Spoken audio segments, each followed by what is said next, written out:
Good morning सभी को। तो आज हम एक नया टॉपिक देखने जा रहे हैं। भारत में यूरोपियन कंपनीज़ का आगमन, जो आपके एग्ज़ाम के पॉइंट ऑफ व्यू से काफ़ी मेन है। चाहे आप यूके डब्ल्यूएससी दीजिए, यूके पीसीएस दीजिए या अदर कोई भी एग्ज़ाम दीजिए, तो उसमें इस टॉपिक से काफ़ी क्वेश्चन देखे गए हैं।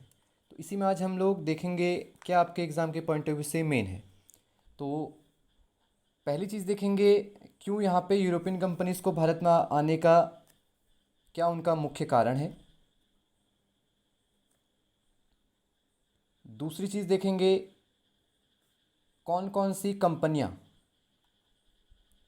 भारत में शासन करने हेतु आती हैं या व्यापार करने हेतु आती हैं, और कैसे उनका व्यापार से राजनीति में प्रवेश होता है।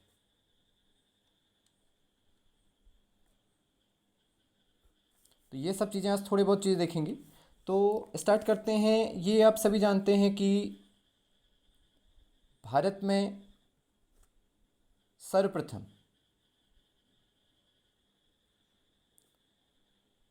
पुर्तगाली कंपनी आती है, और इसी क्रम में हम देखते हैं पुर्तगाली क्या आती है आपकी डच, अंग्रेज, डेनिस और फ्रांसीसी।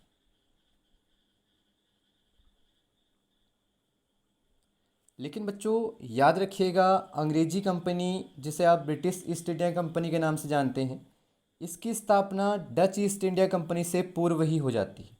इसकी स्थापना क्रम मिलता है हमें 1600, और डच ईस्ट इंडिया कंपनी की स्थापना होती है आपकी 1602 ईस्वी में। ठीक है, आगे बढ़ते हैं। तो हम देखते हैं कैसे यहाँ पे भारत के और लोगों का इंटरेस्ट बढ़ता है। आखिर भारत में ही क्यों यूरोपियन कंपनीज का आगमन होता है। तो इसका मुख्य कारण है यूरोप का पुनर्जागरण।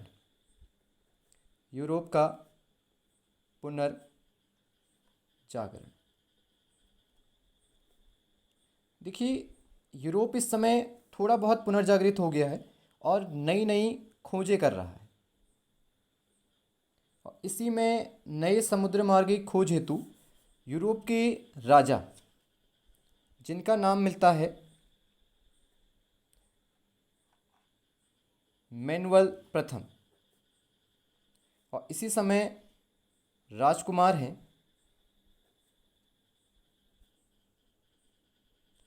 Henry the navigator.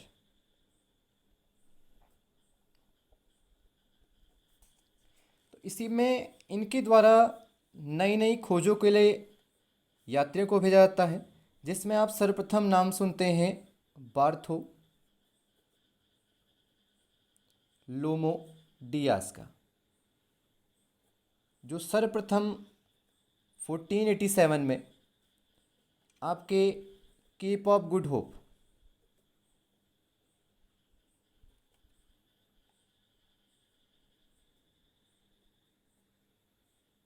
या इसी को आप देखते हैं उत्तर मासा अंतराद्वीप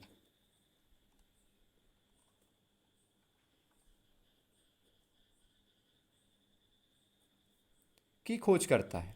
ठीक है, और ये केप ऑफ गुड होप या उत्तर मासा अंतर्द्वीप आपके दक्षिण अफ्रीका, अगर आप लोगों ने थोड़ा बहुत भी वर्ल्ड का मैप देखा हुआ है तो उसमें दक्षिण अफ्रीका के नीचे वाला हिस्सा जो घूम के वह आता है, वही क्या है आपका केप ऑफ गुड होप है।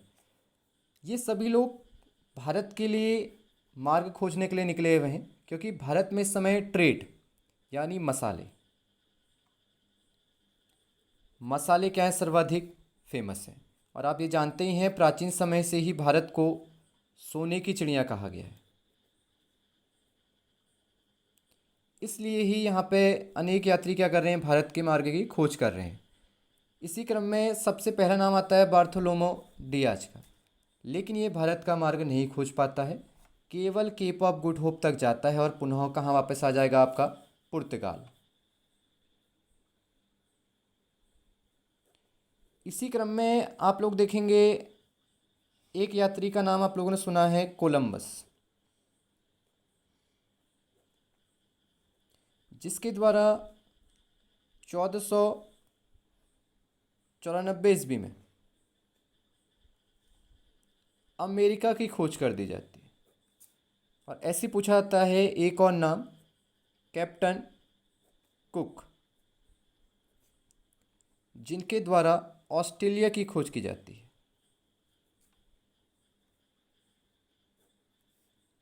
और साथ ही साथ में अब जो मेन नाम हम देखने जा रहे हैं वो आपको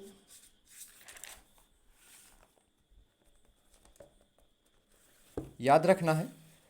अब जो नाम आपने देखना है वो मोस्ट इम्पॉर्टेंट है, वास्को डिगामा।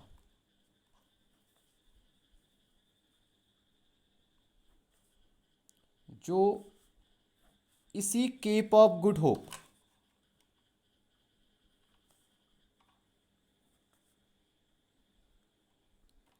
यानी उत्तर मासा अंतराद्वीप का चक्कर लगाकर आपका कहाँ पहुँचता है, भारत पहुँचता है। और इसकी डेट पूछी जाती है कि वास्को डिगामा भारत कब पहुँचता है, तो 17 मई 1498 इसका आप लोग क्या करेंगे, आंसर करेंगे। साथ ही साथ किसकी सहायता से पहुँचता है, तो अब्दुल मुनीक, या कहीं कहीं पे मनीक या मुजीद करके नाम भी आपको लिखा हुआ मिल सकता है, तो घबराने की ज़रूरत नहीं है। और ये है आपका पथ प्रदर्शक।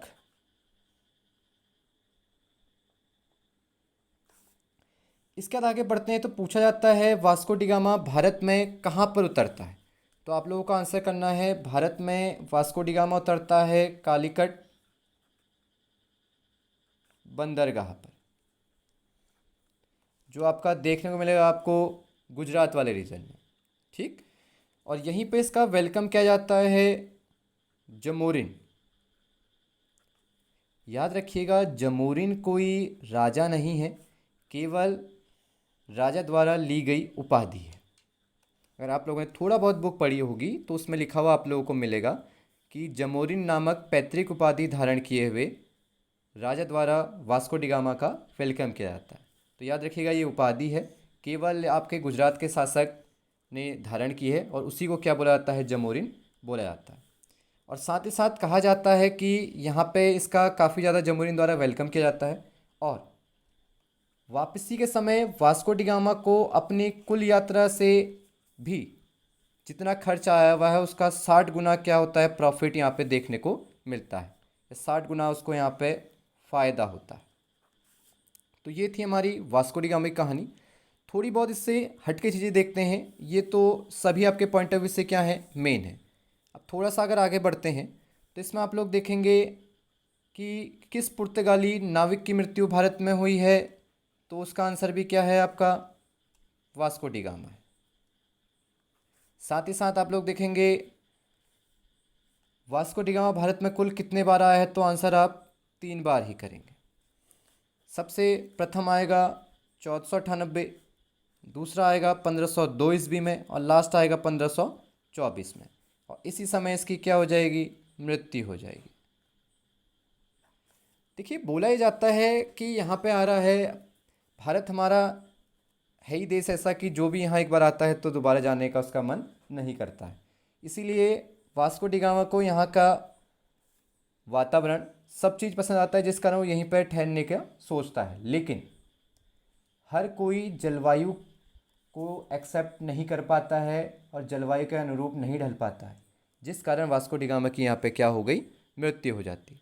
तो इसी के साथ हमारी किसकी कहानी ख़त्म होती है, पहले वास्को डिगामा, जो एक क्या है, पुर्तगाल का यात्री।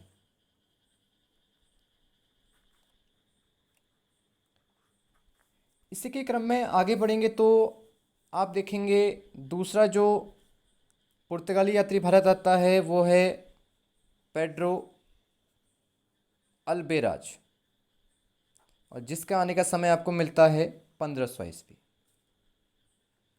इसके द्वारा ऐसा कुछ यहाँ पे काम नहीं किया गया है। केवल वास्को डिगामा के पश्चात एक पुर्तगाली यात्री को और भारत भेजा जाता है, भारत के देखने हेतु कि यह हमारे व्यापार करने या ट्रेड करने हेतु सही स्थान है या नहीं। तो उसमें जो नाम निकल के आता है वो क्या है, पेड्रो अल्बेराज। और इसी के पश्चात यहाँ पर पुर्तगालियों का भारत में प्रवेश हो जाएगा।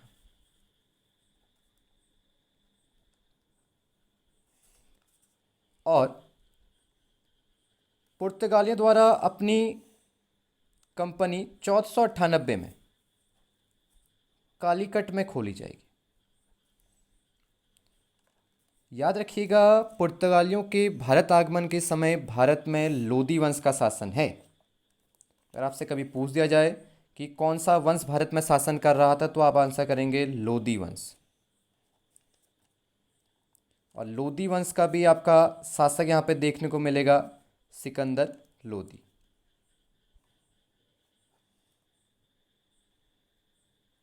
और इसके बाद कल हम इससे आगे देखेंगे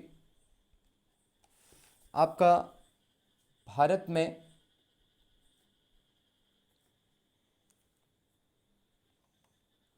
पुर्तगाली गवर्नर और साथ ही साथ आपके इनकी फैक्ट्रियाँ, या जिन्हें आप कहते हैं कोठी, इससे आगे टॉपिक कल डिस्कस करेंगे। Thank you so much. Like करें, सब्सक्राइब करें।